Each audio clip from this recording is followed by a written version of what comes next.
देवर जी, ये क्या कर रहे हो? देवर जी, आप पागल हो गए हो क्या? दिमाग खराब हो गया आपका? अपनी भाभी पर हाथ उठा रहे हो। मैं भाभी हूँ आपकी। शिवू, ये क्या बदतमीजी है? और तेरी हिम्मत कैसे हुई अपनी भाभी पे हाथ उठाने की? तुझे शर्म नहीं आई जरा सी भी? अरे चुप करो भैया, आप लोगों को बिल्कुल भी शर्म नहीं आई कि आप लोगों से इतनी बड़ी गलती हो कैसे गई? मेरे तो ये समझ नहीं आ रही है। भैया वो तो शुक्र मनाओ कि ये हाथ ना मैंने भाभी के ऊपर उठाया है। अगर आप मेरे भाई नहीं होते ना तो आपके ऊपर भी हाथ उठ सकता था। अरे कौन सी गलती और क्या किया हमने? ये क्या बोले जा रहा है, बताएगा तू? अच्छा, अब ये सारी बातें भी मुझे बतानी पड़ेगी? आप लोगों ने किया है और बात आपको पता ही नहीं कि हुआ क्या है। अरे तू किस गलती की बात कर रहा है? एक बार बताएगा जब तो मुझे पता लगेगा, और मुझे कुछ नहीं पता इस बारे में। अरे चुप करो भैया, और कितना झूठ बोलोगे? आप अपनी गलती छुपाने के चक्कर में ये ड्रामे कर रहे हो कि आपको कुछ पता ही नहीं है। आपको तो ये भी नहीं पता होगा कि पापा आए थे आज सुबह मिलने के लिए। क्यों? क्या पापा यहाँ मिलने आए थे? पर मुझे नहीं पता इस बारे में। अरे बस करो ये ढोंग। एक बात बताओ, अब तो आप इस पे भी मुकर जाओगे कि पापा को आप दोनों ने धक्के मार के घर से बाहर नहीं निकाला। अरे मैं बोल रहा हूँ ना, मुझे नहीं पता कि पापा यहाँ पे आए थे, और आने से पहले उन्होंने कॉल भी नहीं किया, तो मुझे कहाँ से पता होगा? अरे भैया, जब से आप यहाँ पे आए हो ना शहर में, तब से पापा आपसे मिले नहीं थे। वो आपसे मिलने के लिए यहाँ पे आए थे, और इस औरत ने धक्के मार के पापा को घर से बाहर निकाल दिया। इसको ना 2 चांटे लगाए, अभी 2 और चांटे लगाऊंगा ना तब इसकी अकल ठिकाने आएगी। जिया, क्या कह रहा है शिबू?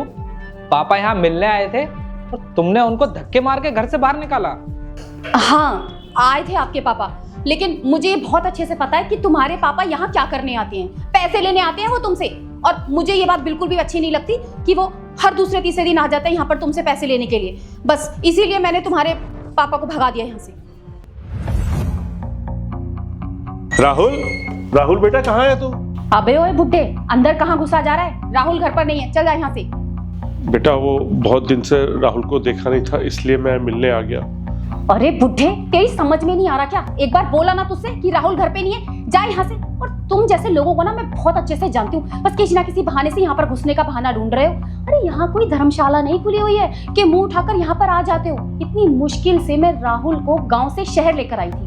वहां पर तो तुम्हारा कुछ है नहीं, कम से कम यहाँ तो उसे आराम से कमाने दो, खाने दो। वहां तो ना तुम्हारे पास खाने को है, ना घर है, ना कुछ है। अरे यहाँ तो जीने दो, यहाँ तो हमारा पीछा छोड़ दो। क्यों हमारे पीछे पड़े हो? तुम बाप हो ना उसकी, तुम्हें बिल्कुल भी शर्म नहीं आती? क्यों उसकी लाइफ खराब करने पे लगे हुए हो? अरे थोड़ी तो शर्म करो और निकलो यहाँ से।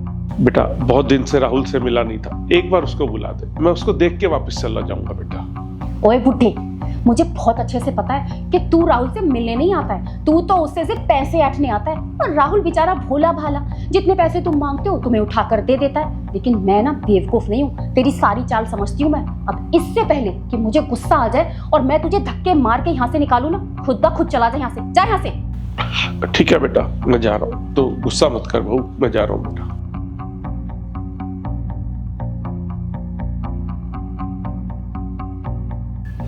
आया बड़ा सही है, अब इसकी अकल ठिकाने लगा दी ना मैंने, अब दोबारा यहाँ पर आएगा नहीं है बुढ़ा।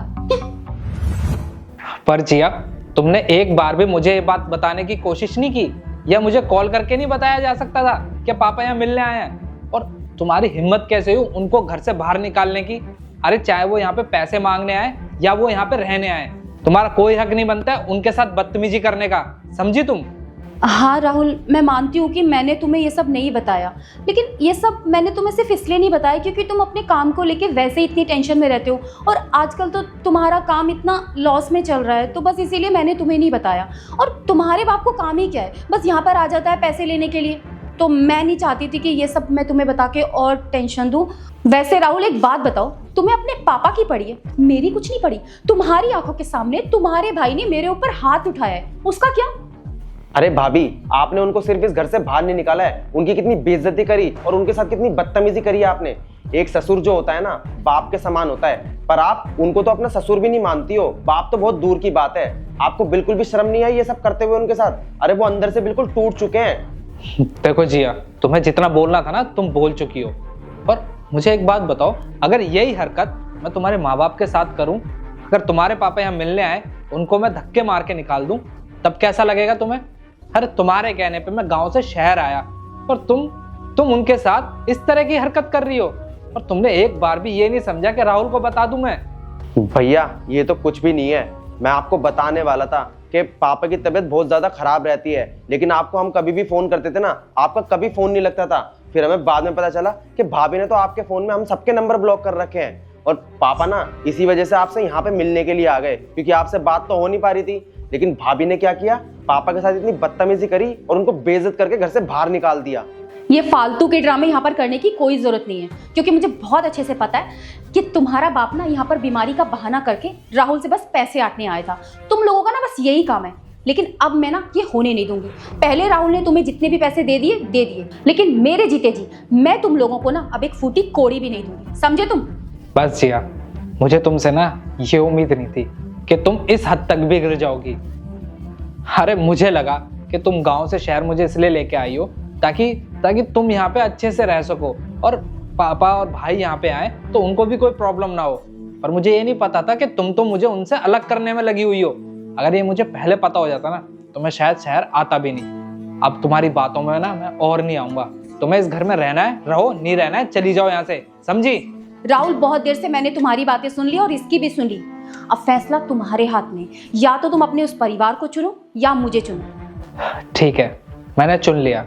मैं अपने परिवार को चुनता हूँ, और मैं ना ऐसी औरत के साथ रह भी नहीं सकता जो परिवार बनाने की जगह परिवार को तोड़ती हो। अब ना तुम्हारी भलाई इसी में कि तुम इस घर से चली जाओ, और इस घर में जब ही आना जब तुम मेरे परिवार की इज्जत करना सीख जाओ, समझी? निकलो यहाँ से। ठीक है, मुझे भी उस घर में नहीं रहना है जिस घर में मेरी बात की कोई वैल्यू ही ना हो। जा रही हूं मैं।